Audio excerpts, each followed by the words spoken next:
I suppose many of you are like me, you would like to find the perfect camping knife or survival knife. And I've been trying to do that for almost the last 20 years, and I have quite a collection of knives. And I thought I would share with you some of the design and function points that I look for with some of the best knives that I've found. Now, I should mention, when I was a teenager in the great state of South Dakota and a Boy Scout and eventually an Eagle Scout, the one knife that I've kept from that era, so this is almost 50 years old, is a Boy Scout whittling knife. And it has the Boy Scout emblem there, has one long blade, and then two blades that you primarily use for whittling, like a neckerchief and slide. And this, of course, would be very advantageous if you were trying to whittling some sort of small tool. And originally, 50 years ago, this was razor sharp. Matter of fact, I'll see if I can recondition that to that status. But even now, it's extremely sharp. You would not want to run your finger over it. But anyway, so I don't know if they have the equivalent today or not, but this is just a great knife, the Boy Scout whittling knife. And this is over, like I say, 50 years old. Still excellent shape, blades still excellent. Now, the knife that I've used for my everyday carry is for the last 20 years, close to 20 years, is a Smith & Wesson Special Ops. And this is a little over 3 inches long. You can see that you can open it with one hand. It's serrated, then it has a straight blade, and it has a tanto blade. And that is one thing to consider, the blade. What I understand what I understand is the tanto blade was designed so that when you push it in, all of the pressure from your arm and the movement of your body is being focused right there on the point of that blade. So it's extremely powerful and penetrating. I find I carry this every day, and I find I use it a lot. It's good for a box cutter when you open up Amazon packages. It's good for cutting cordage. I like the serrated blade if you have to cut through some gristle or tough meat. It's just an excellent knife, and it's about $15 to $20. This is sort of the smaller ones. You'll find some Big Brother versions of this that look very similar. But I like the little small one. It fits my hand well.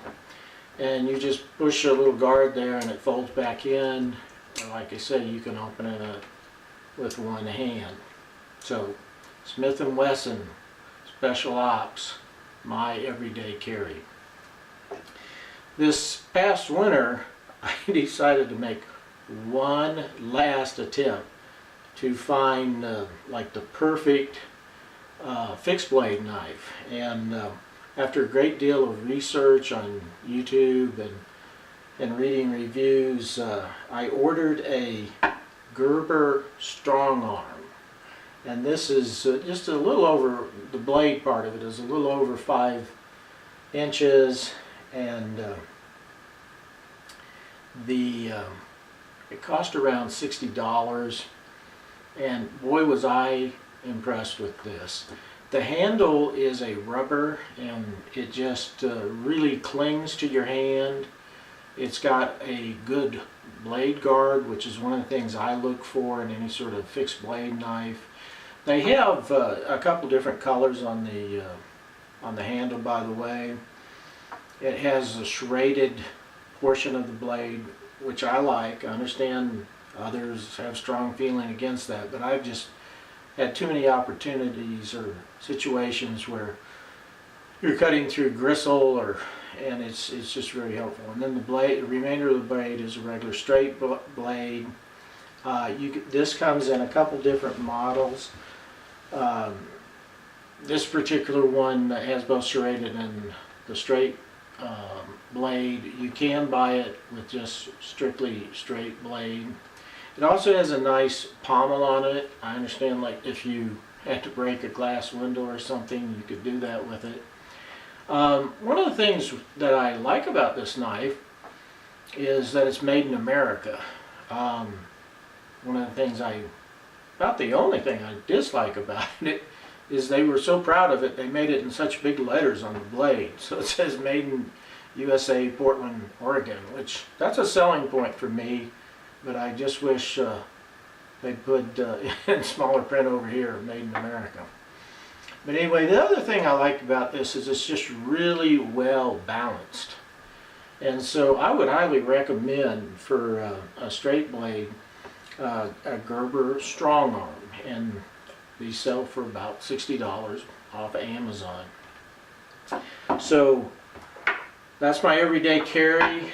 This is what I have on my Molly gear, and it comes with like a plastic case, and you just push it in there and it locks in, but you can one-handed put a couple of pounds of pressure and then it will come out.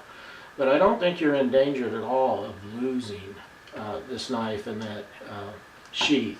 And you do want to consider the sheath you're going to use. I've actually, in some cases, bought a knife and a sheath comes with it, and then I have to go and search what I feel is more appropriate sheath to store it in. Another really great knife is this one here.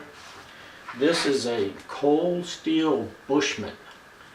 And to be honest with you, this has always been my camping knife for the last probably 15 years.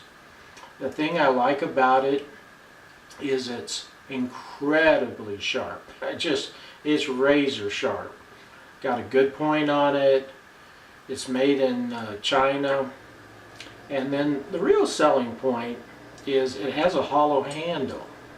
So I use this as a fixed blade and a camping knife, but whenever I go hiking, my hiking stick is purposely chosen that it can fit in this handle. So you jam it in there, and then you've got a spear. And the spear, at least until the invention of gunpowder, was the queen of the battle. So you've got something that you can stay 5 or 6 feet away from the bear, and this would be pretty intimidating. So I highly recommend the Cold Steel Bushman. And they also make a Bowie one, which actually I have one of these too, where it's a wider blade, and therefore it sort of resembles a Bowie knife. So anyway, I'd highly recommend this, mainly because of the feature that you can use it as a spear. Now, an honorable mention that actually for the price is an excellent choice is when I was looking for my Gerber knife, what I eventually settled with the Gerber knife, is also a Glock knife was highly recommended. And interesting enough, Glock makes a knife. And then even more interesting is it's extremely economical. So I understand the handle is the same material as the Glock pistols. And it does fit really well.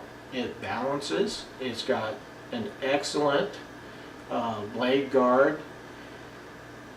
The top of it has some serrated and then a straight blade. And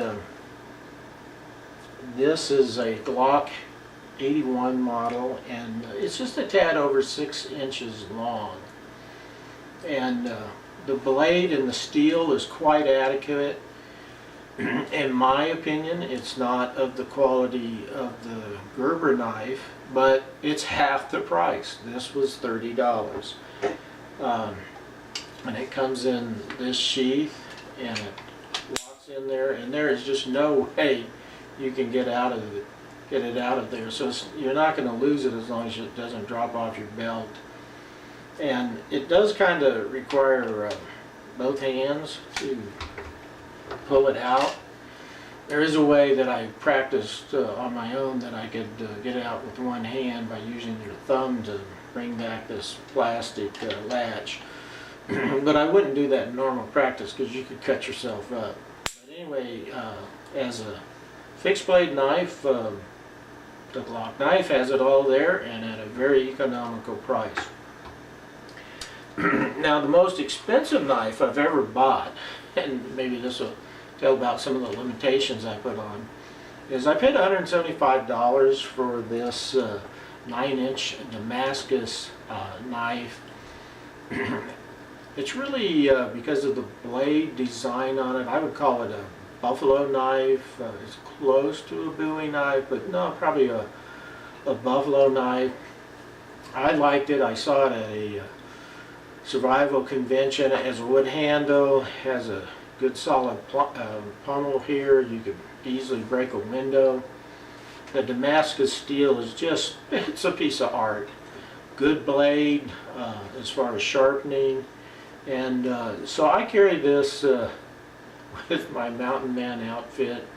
And if I ever had to take a bear on with a knife, this would be my choice.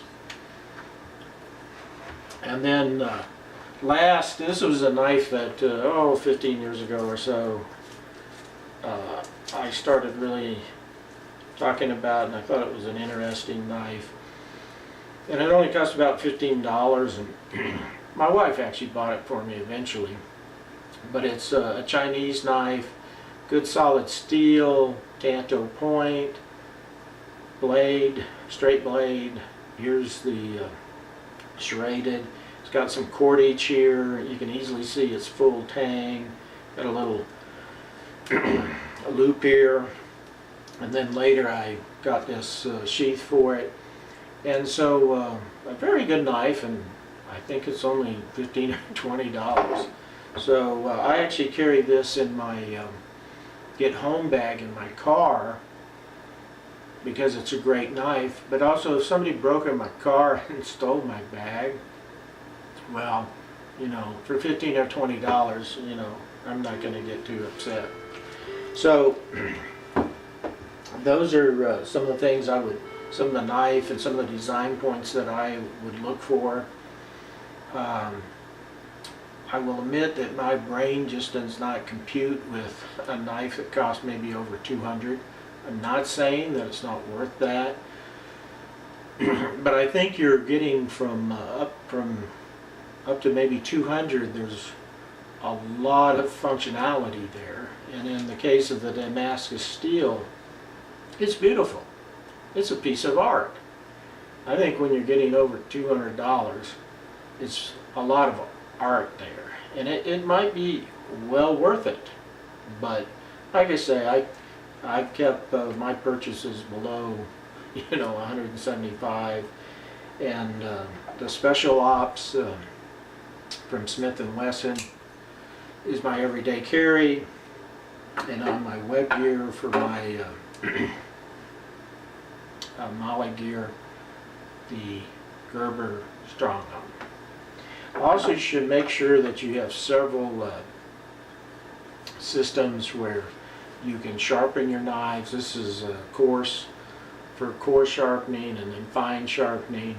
And I like this type of system because for the average guy, it really simplifies things. When you get a sharpening stone out or a file out and you start sharpening a knife, you have to be very much a perfectionist and very much knowing what you're doing to not only get the knife sharp, but not to ruin it.